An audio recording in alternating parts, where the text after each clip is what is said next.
this will be a blow for fee simple property, but you've had a really close look at the ruling. What's your interpretation of what it actually means? Look, I think it's good that we're trying to keep temperatures down, but I don't want that to be misinterpreted to suggest in any way that this is not an extremely serious issue that needs immediate attention by our public governments.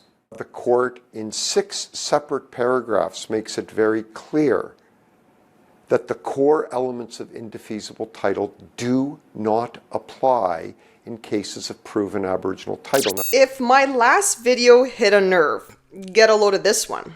Because if I told you that British Columbia wasn't the only province facing problems right now, would you believe me? Because apparently New Brunswick right now, there's a title claim over more than half of the entire province.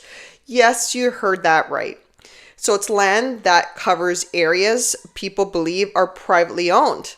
I didn't realize I'd have to do part 2 this soon, but there's just so much happening in Canada right now with all these land claims that it's actually mind-baffling. And if you recall in BC, a BC Supreme Court judge just ruled that the Cowichan tribes hold Aboriginal title over parts of urban Richmond. We're talking about roads, private homes, city-owned land, and industrial land all inside that zone. But ask yourself this one question. If a judge in BC can recognize Aboriginal title over, I don't know, private property, why wouldn't it happen somewhere else in Canada? So now people are asking questions. What about Ontario? So right now it's pretty quiet, but there are active land claims like the Grand River region stretching near Guelph, Cambridge, even the outskirts of Toronto. And here's the key on this one. The Grand River corridor, the Six Nations claim, is mostly happening through negotiations, even though there's a long-running court case in the background. Their main focus, as reported, is Crown land and compensation, not private property. And just for context, this has been going on for decades. I see posts on X where people are saying like this just happened. It's not brand new. It's old news actually. There are many land claims like this all across the country. But the ones that really sting are the cases where private title is suddenly getting questioned because Aboriginal title is underneath it. And now apparently there are even claims tied to American Aboriginal groups. Did we just awaken a sleeping giant? Because this is getting pretty crazy.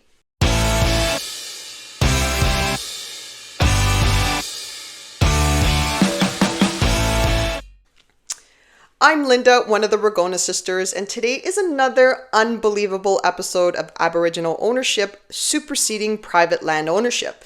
So make sure to like, share, and subscribe because this one is part 2. So here's what's changed since my last episode on the topic. British Columbia, the Cowichan case, it's triggered appeals, and the provincial and federal governments are now trying to pause enforcement while they challenge the ruling. In Richmond, BC, property owners say they weren't even part of the trial, yet the ruling impacts them in a massive way. One landowner called it backdoor dealing because they were never told anything. It's kind of sad when owners only find out that their land could be affected after the decision was public. And courts haven't reversed anything yet, but now even the city of Richmond is holding information sessions to explain the situation. Meanwhile, in New Brunswick, now I want to pause here for a minute because I may say this wrong. The Wolastoqey title claim is gaining momentum there. It's already in the courts. The legal battles are piling up and the process is getting very messy. And here's why this one matters. Once a claim enters litigation, everything accelerates. The homeowners often find out about the situation, sometimes way too late. But here's the bigger story. Revenue sharing deals are now popping up. That's a clear sign that the province is negotiating behind the scenes. So the courtroom fight is only one piece of the puzzle. The real story is the quiet shift towards recognition and restitution. And again, they're not after your private home, according to the reports. They're after Crown land compensation and legal recognition of title. And then there's Quebec. In late October, the Kitigan-Zibi First Nation filed a new claim covering almost 8,000 square kilometers near Ottawa and Gatineau. What they want is Aboriginal title over huge regions, major compensation for resources taken without consent, and meaningful roles in managing Crown lands. They're not claiming private property, but the impact could absolutely reshape how the national capital is governed. Now, Saskatchewan and Manitoba, you're in here too. Also seeing early stage litigation. Not in the spotlight yet, but definitely moving. It looks like First Nations are asserting control here. And this one is just getting started. And here's something else. Some Indigenous nations in the US are now asserting rights in Canada as well. The Sinixt, also known as the Lakes people, are based in Washington state, but their ancestral territory stretches into southern BC. And in 2021, the Superior Court of Canada upheld their constitutional right to hunt in BC, even though they're American citizens. It's not about buying houses or taking over the suburbs. It's about something much bigger. Indigenous rights don't stop at borders, clearly. And when it comes to land title, that opens the door to future cross-border claims in provinces like BC. It's really like waking up a sleeping giant. And here's what I'm noticing. Courts across Canada, they're shifting. Judges are placing more weight on oral histories, ancestral occupation, and stewardship claims than ever before. I mean, tell me if you've been seeing the same thing. So instead of First Nations proving their rights, I'm finding that governments are now having to prove Crown ownership exists. And that's a massive shift. And the money at stake, we're not talking millions anymore, guys. We're talking about tens of billions. Ottawa's own books show, roughly 76 billion in liabilities tied to Indigenous claims and litigation. And in just 1 year, the government settled 69 specific claims totaling $7 billion. Provinces know that losing title isn't just symbolic, it's hitting the budgets very hard. And when the governments feel the pressure, guess who pays for the bill? It's the taxpayer, you and I. So some say that for many groups, all they want is money. They want compensation. And to understand how we got here, you have to look in the past. Let's look at the Cowichan story. It's a good example. Back in the late 1850s and early 1860s, back to the colonial officials doing things that today would look like, corruption. One of the most notorious examples was Colonel Richard Moody between 1858 and 1863. He held two jobs at once, the man mapping the land and the man taking the land.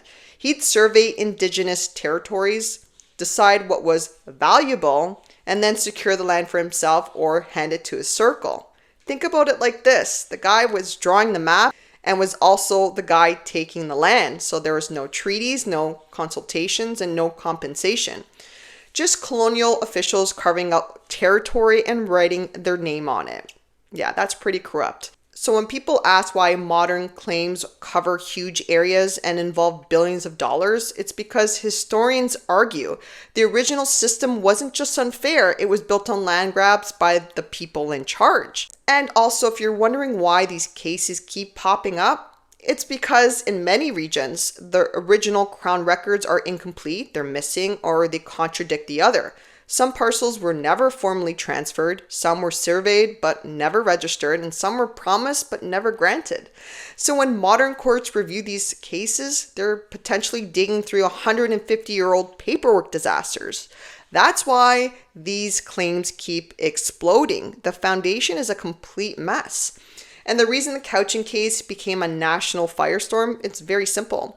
If Aboriginal title outranks fee simple title, the foundation of every home purchase in Canada, then the entire idea of what it means to own property gets shaken.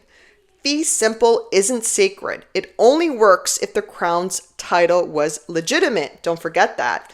And in cases like Cowichan suggests that in some areas, the Crown never had proper title to give. So no, technically, homeowners aren't being evicted, but the legal structure is shifting. Aboriginal title sits above Crown land, and Crown title sits above fee simple. And when the top layer cracks, everything underneath it starts to wobble. Developers see it, banks see it, and the moment a region becomes part of a title claim, financing gets complicated. Not because homes are being seized, but because lenders hate uncertainty. They want clean title, clear zoning, and predictable outcomes. And when ownership becomes blurry, money backs away. There are already reports of major projects in Richmond, BC, struggling to secure financing right after the ruling, even though banks deny it's the reason, but the pattern is so obvious. When title gets messy, money gets nervous. And here's the part that the politicians don't want to tell you. They're already warned of the future negotiations or litigations against the province, and they're putting money aside for negotiation teams because they know these cases are coming. Internal memos warn of significant fiscal exposure. In translation, the payouts could be massive. On top of everything else we're dealing with, like a explosive federal budget deficit. That's another story. And before anyone says, don't worry, the appeal will fix this, it won't. Appeals don't overturn Aboriginal rights. They don't erase historical occupation. They don't rewrite the facts, guys. They just delay the fallout. One ruling becomes a precedent, one precedent becomes a template, and suddenly what happened in Richmond isn't just a one-off, it's a roadmap. So here's where we are. One ruling in BC shook a city and the entire country. Another in New Brunswick covers half the province, and Quebec just opened a new front. And trust me, there will be more.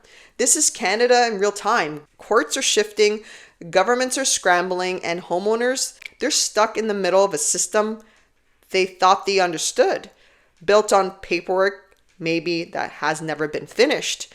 And the question now isn't if more rulings are coming, because they are.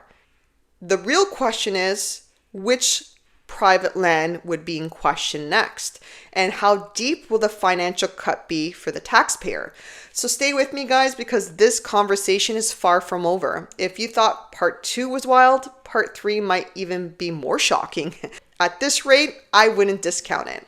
Thank you so much for watching this episode, and we'll see you in the next one. Bye for now.